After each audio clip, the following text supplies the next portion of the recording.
Muy bien, pues aquí otro capítulo más de Litelupa, la lupa literaria. Ya llevamos unos cuantos capítulos. Actualmente, por lo que estoy viendo, no sé si el capítulo se moverá más para allá, o más para atrás o más para adelante, pero al menos ahora mismo está ubicado en el número 51, por lo cual hemos pasado lo que es ya el número 50. Estamos hablando de algo guay. Y para celebrar esto, bueno, pues qué mejor que yo, Carlos, el entrevistador, pues entrevistar a otro Carlos, Otro Carlos. otro Carlos, Carlos a través escritor. del espejo. Ahí está. Aquí desdoble de personalidad. Los dos morenos, los dos jersey oscuros, por lo que estoy viendo. Entonces, estamos aquí ya desdoblando bien la personalidad. No nos hemos Carlos, puesto de acuerdo. Carlos Rubio Palao. ¿Qué tal? ¿Quién eres? Preséntate. ¿Qué quieres que la gente sepa de ti? Normalmente Hola. siempre suelo pasar la pelota. Vale. Hola, Carlos, ¿qué tal? Pues nada, encantado de saludarte y de que me des aquí un espacio más para hablar de literatura, de libros, de escritura y de lo que surja en la conversación. Y bueno, enhorabuena porque 50 programas no son moco de pavo, ¿eh? Y lo sé por experiencia propia porque en el club de lectura que tenemos aquí en Madrid hemos estado haciendo un podcast el año pasado y pasamos los 20 programas y ya dijimos, vamos a darnos un descanso. Y estamos de vacaciones ahora mismo, o sea que 50 tela. Ya. De todas formas, también es mucho, esto es como la pregunta que siempre se hace. ¿Cuánto tarda en hacer una novela? Es decir, también depende de la extensión. Hombre, Yo claro. antes, no, yo antes hacía también podcast, eran más largos. Ahora, bueno, lo estoy haciendo más corto, unos 30 minutos, aunque a veces se me alarga un poquillo a 40. Y así quizá abordo más, intento abordar más, intento tener más entrevistados, conocer más, preguntar más, hacerlo más intenso. Pero bueno, sí, 51 están guay. Pero bueno, preséntate. Sí. Lanzo Nada, la pues pelota. yo soy escritor, soy corrector, soy editor externo de varias editoriales, soy autónomo, así que también soy pobre, pero, pero bueno, pero Pero te vamos suelta. tirando, vamos tirando. Soy murciano, nací en un pueblo de Murcia llamado Yecla. Y nada, yo estudié al principio biotecnología porque era, bueno, pues típico estudiante, ¿no? Que si tienes buenas notas, pues vas para ciencias. Y es verdad que a mí me gustaba la biología muchísimo, entonces, pues bueno, biotecnología era una carrera nueva que estaba en ese momento. Yo soy del 91 y estaba en ese momento biotech, bueno, era una carrera novedosa y que venía de fuera y tenía una nota de corte altísima, entonces pues nada, era o medicina o biotech, la nota de corte más alta. Y para allá que fue un desastre, a mí no me gustó nada, fue horrible.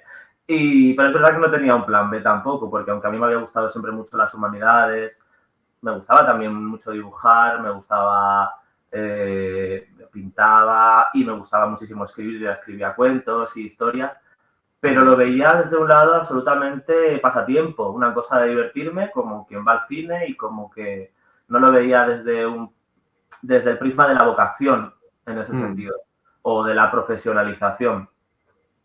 Entonces, ni siquiera en ese momento, cuando biotech ya sabía yo que no iba a ir a ningún sitio con eso, ni siquiera me planteé cambiar a filología o a filosofía o a nada de eso, para nada. Así que bueno, acabé biotech y es verdad que estuve un tiempo botando tumbos, trabajando para aquí y para allá. Estuve viviendo en el extranjero, estuve casi 2 años viviendo en Singapur. Y bueno, eso me permitió ahorrar un dinerito y al volver ya decir, vale, me voy a ir a Madrid porque es donde quería estar. Había hecho ya un máster previamente aquí en Madrid de escritura creativa, porque sí es que es verdad que ya sí que estaba empezando un poco a sentir que lo de escribir no era un pasatiempo, que era una vocación y que quería escribir de forma profesional. Y el máster, la verdad que me dio eso. El máster me dio un poquito la autopercepción, el quitarme el miedo a decir, vale, es que soy escritor de vocación, de pasión. Aquí dentro soy escritor, no sé cuándo publicaré, no sé cuándo alguien podrá leer un libro mío y comprarlo en una librería, pero eso es casi lo de menos, porque ya sé que soy escritor y en esa dirección iré. Pero es verdad que hasta que no volví de Singapur con unos ahorrillos, pues no me pude permitir estudiar una carrera de letras que me quitara esa espinita clavada que yo tenía de no haber hecho nada de humanidades. Y por eso he estado aquí en Madrid estos años haciendo literatura general y comparada, que es una carrera preciosa y que es verdad que evidentemente no te enseñan a escribir es otra cosa. Yo ya sabía escribir, pero sí que me ha dado unas herramientas y una conciencia de mi propia escritura, pues súper valiosa y me ha enriquecido un montón. Y bueno, y ya pues de manera paralela, formándome como corrector y lector editorial, etcétera, pues para ir poquito a poco metiéndome en el mundo editorial.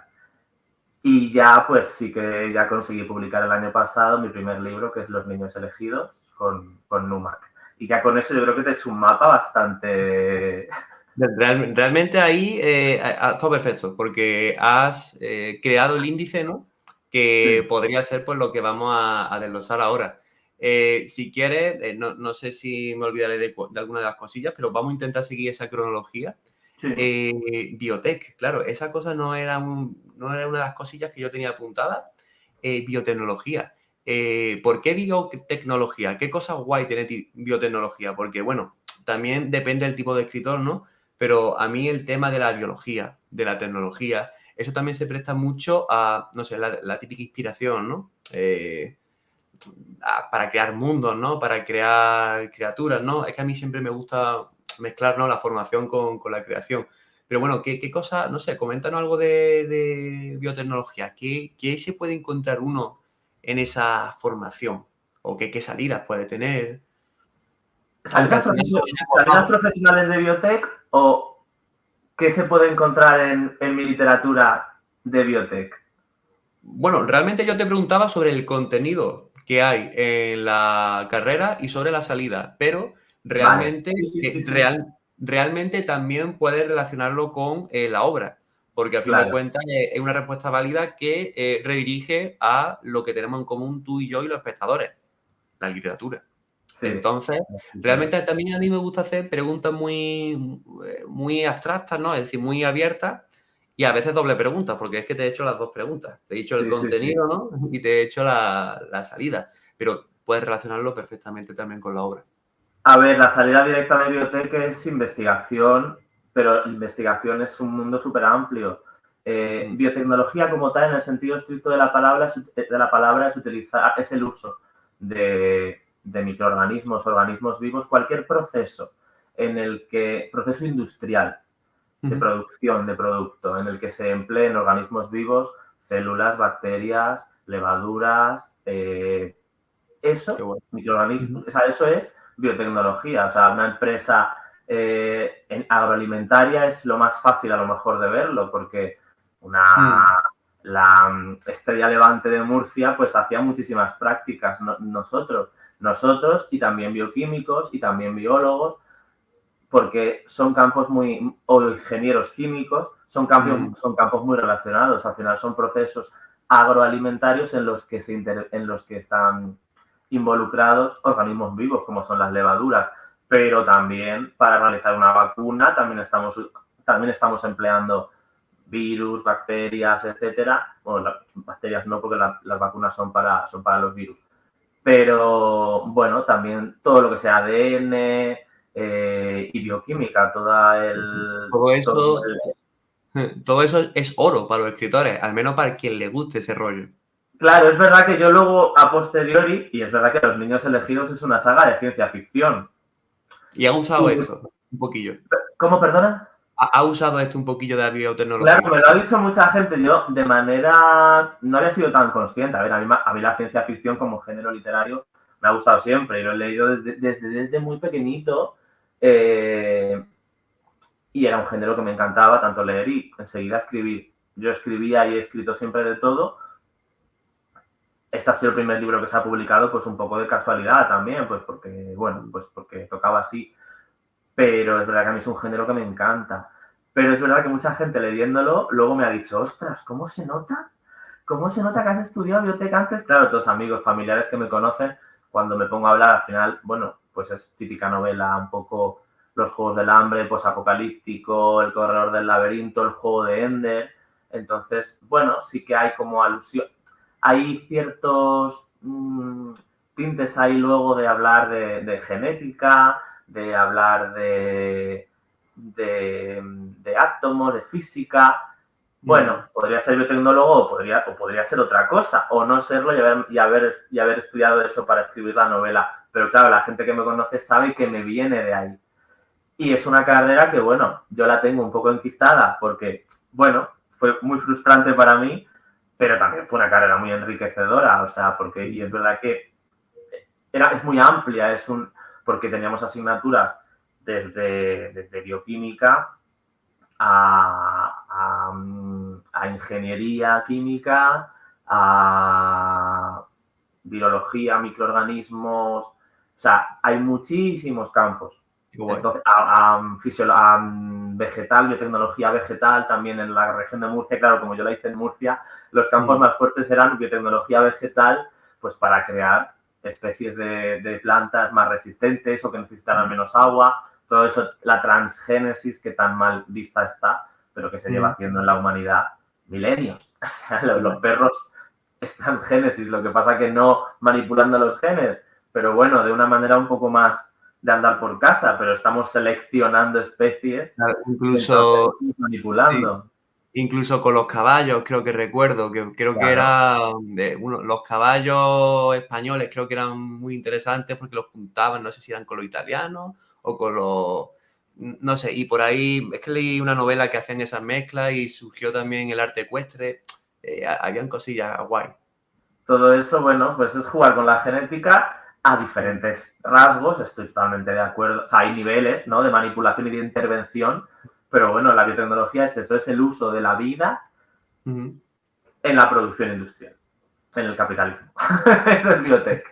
Entonces, a mí es verdad que eso me gusta mucho y todo ese rollo del tecno-thriller estadounidense de Michael Crichton, Tom Clancy, Carl Sagan, de el hombre y la tecnología desafiando un poco los límites éticos, morales, que se salga de madre y cómo eso luego repercute negativamente en el hombre, claro, porque ese tema me gusta y los niños elegidos va en esa línea completamente. Qué guay. A mí de vez en cuando me gusta soltar como experiencias personales. Yo soy maestro y en mi clase el otro día fui comentando que estábamos viendo las plantas y les comenté que el plátano antes tenía como muchas semillas y que ahora no las tiene. Y bueno, realmente creo que viene al hilo de esto también, ¿no?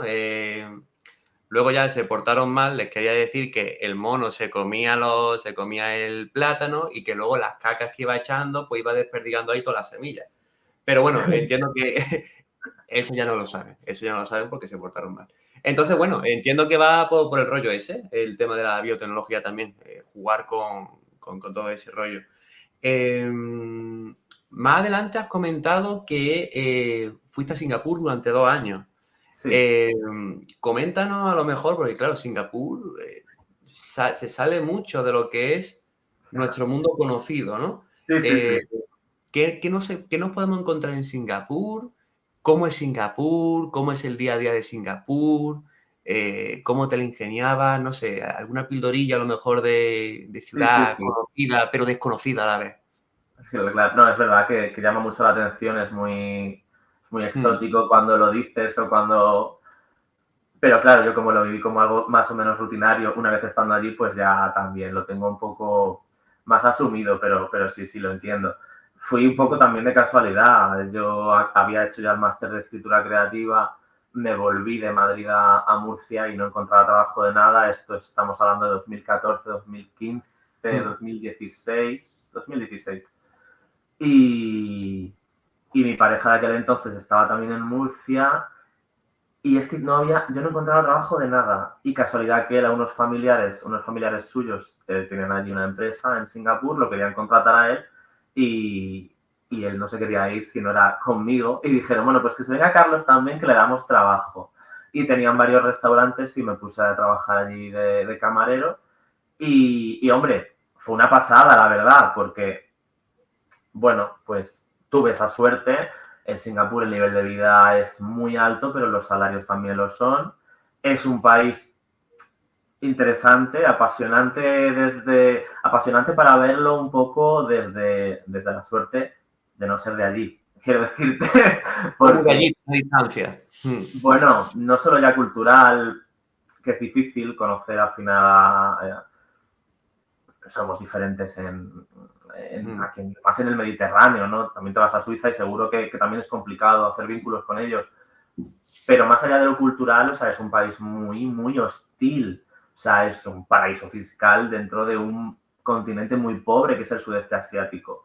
Entonces tienen la suerte de que ahí tienen ese puerto que es clave y que fue colonia, bueno, ya no sé ni de quién, británica, supongo, claro, por eso el inglés es desde que se separaron de Malasia es obligatorio. Desde los 60 hay 4 idiomas oficiales: mandarín, o sea, chino, hindi, malayo e inglés. Entonces, desde los 60 que se independizaron, los 4 idiomas son obligatorios para estar allí. Tienes que hablar, o sea, inglés todo el mundo, y luego lo otro pues depende de, porque la población es muy multicultural. Eso es verdad que es muy positivo, porque están los malayos, que también malayos y pueden ser de diferentes razas realmente o religiones. Están los indios de Sri Lanka, de la India, no sé, es muy rico, pero a la vez es hipercapitalista. O sea, allí era horrible ver la diferencia social que había, porque el PIB per cápita es el mayor del mundo allí. Pero también hay muchísimos inmigrantes que hacen un trabajo, pues, como yo. Yo era un rara avis porque era un occidental, era un español, un europeo haciendo un trabajo de servicio, de camarero. Eso era súper raro. Allí, de hecho, a todos los migrantes estadounidenses o europeos no se les llamaba migrantes, se les llamaba expatriados, que es como migrante rico.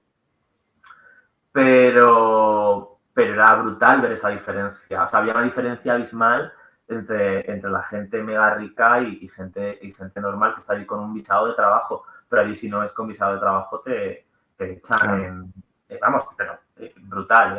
Las leyes son durísimas, la homosexualidad está penada con cárcel, a las Filipinas las traen con un visado específico de cuidadora del hogar, por el cual si se quedan embarazadas en Singapur las echan, las deportan. O sea, estamos hablando de algo muy heavy y que evidentemente va contra los derechos humanos, pero no, es un país riquísimo y hace lo que le da la gana.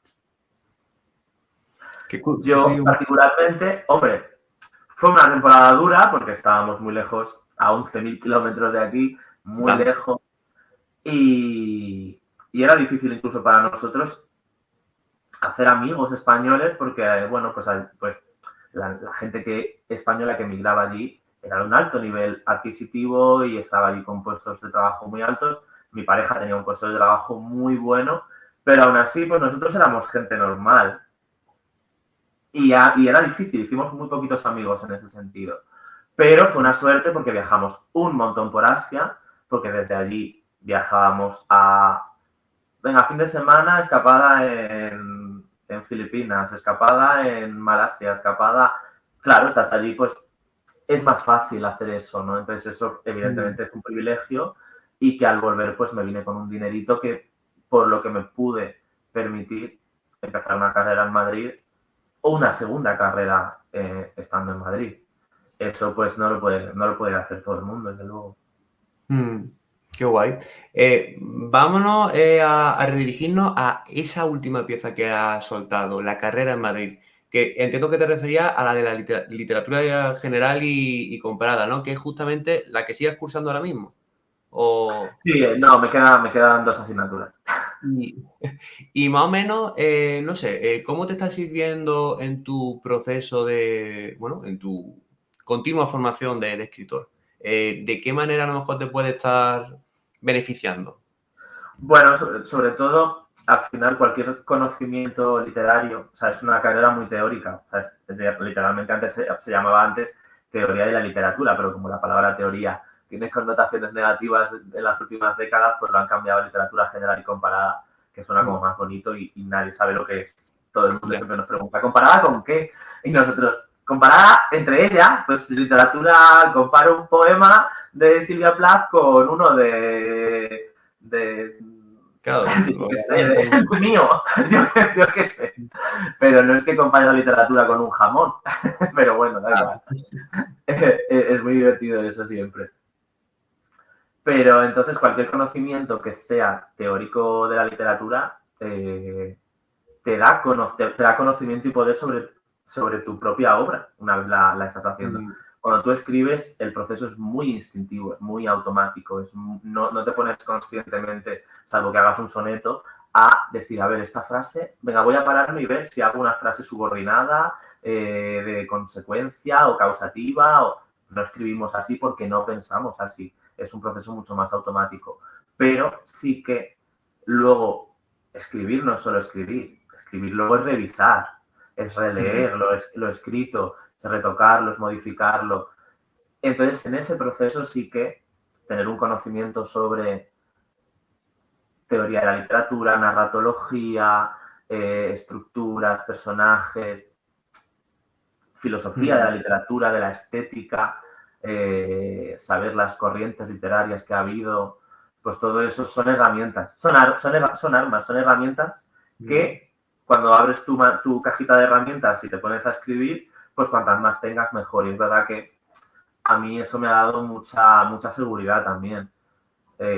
Cuando es tan abismal la cantidad de autores y obras que se publican, pues es muy difícil también a veces tener un poco la confianza en uno mismo de decir, yo soy uno más. Pues es muy fácil caer como en el derrotismo de, pues es que seguro que soy el peor. Bueno, pues ese tipo de herramientas te permite cierta objetividad y sí, claro, y acercarte a la obra literaria desde un punto de vista un poquito más científico. Claro, es que a fin de cuentas hay un mare magnum de escritores enorme y al final, bueno, rescato una de las cosillas que has dicho de que a la hora de corregir, yo considero que uno de los grandes enemigos del escritor es él mismo, porque claro, a la hora de corregir está esa subjetividad, ¿no? Esa valoración que a veces cae, ¿no? Que carga, ¿no? Le da un peso. Pero claro, estudiar eso de literatura general y comparada, esa teoría, esa objetividad, ¿no? Ese criterio, ¿no? Hace que puedas llegar un poquillo más allá. Entonces, bueno, para ir un poquillo más adelante, bueno, ha ido escribiendo varias novelas hasta que llegó Numac, que le gustó Los Niños Elegidos. Y ahí fue pues, tu primera publicación.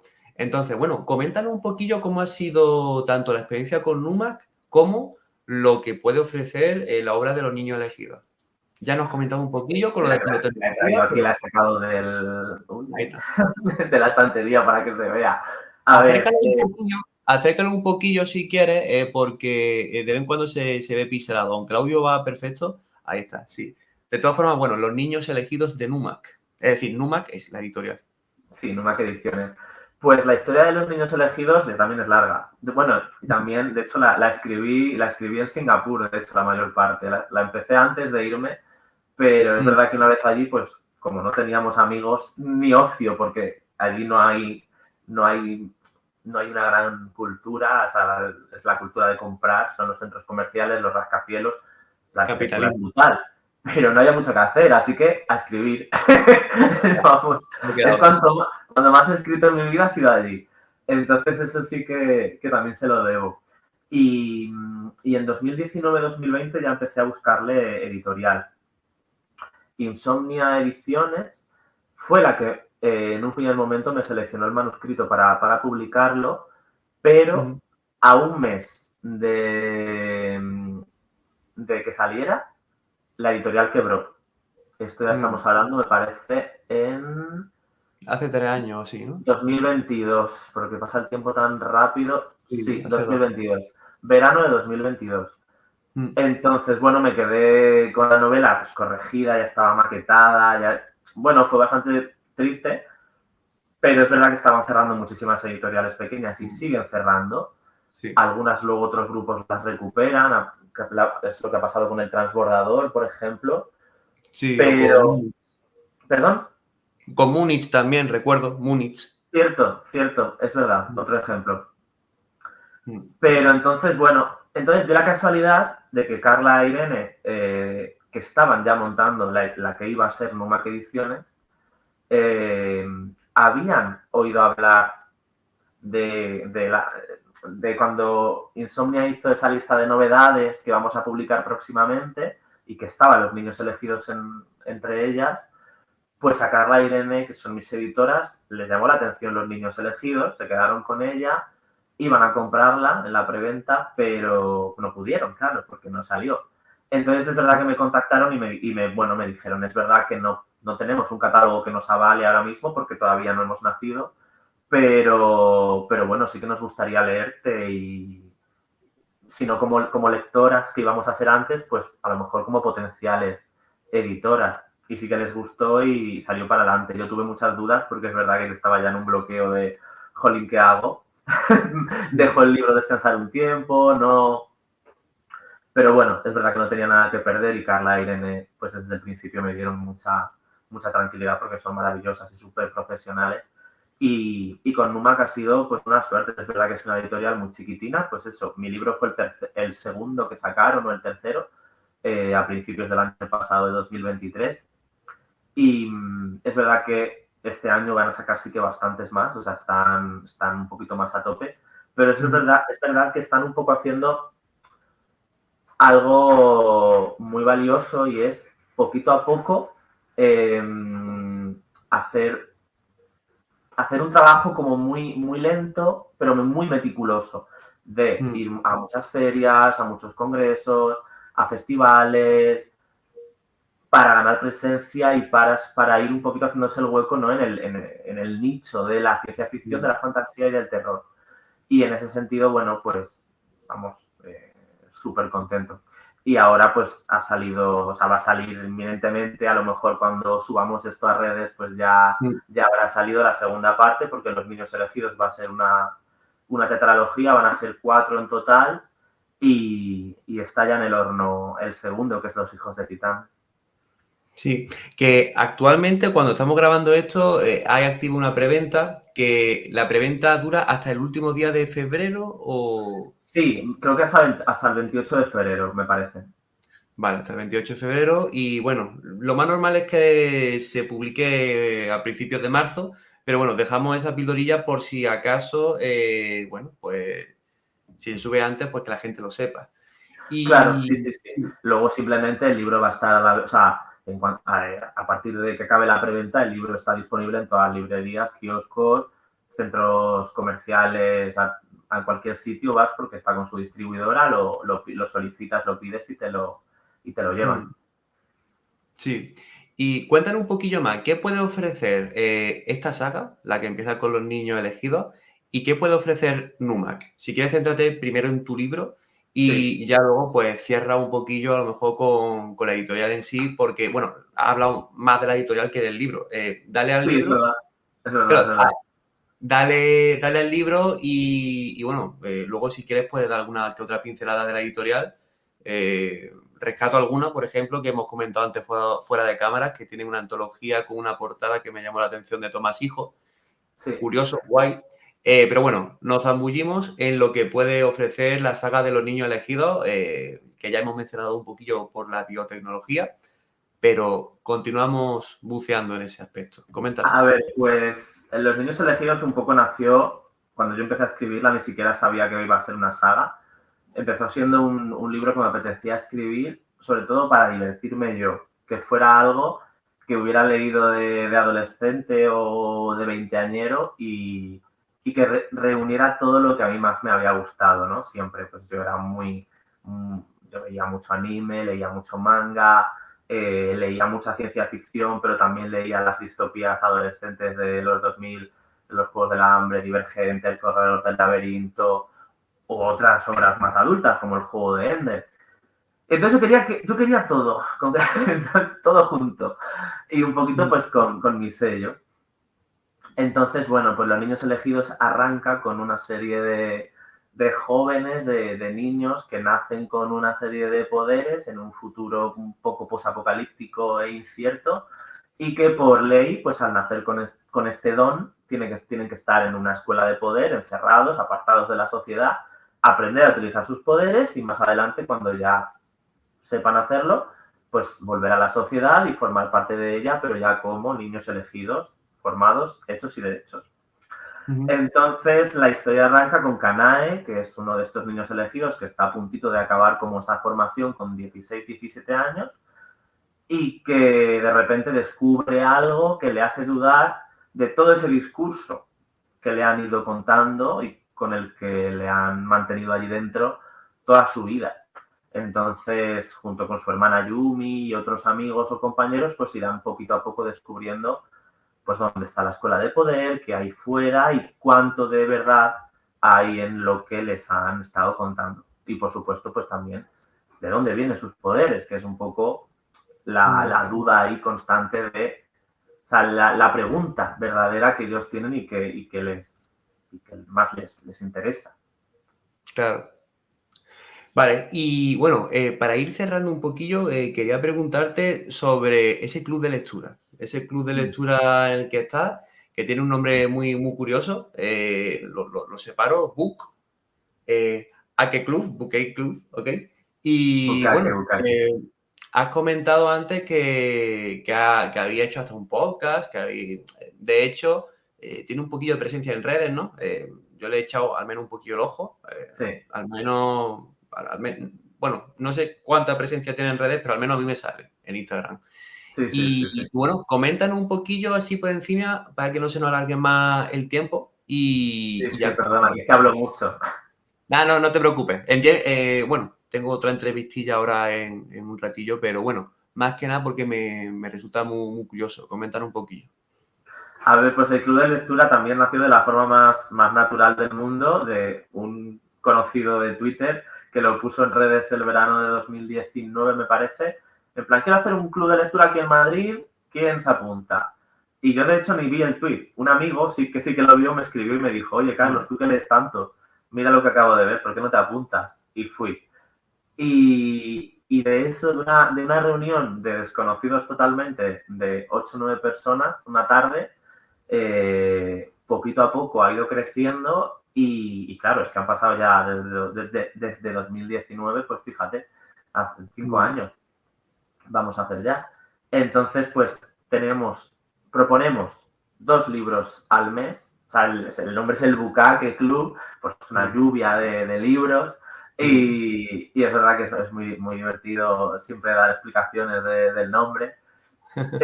Y proponemos, es un club presencial en Madrid, nos reunimos en la librería de Tipos Infames, en el espacio cultural que tienen abajo, y proponemos y somos un grupo de gente de casi 50 personas.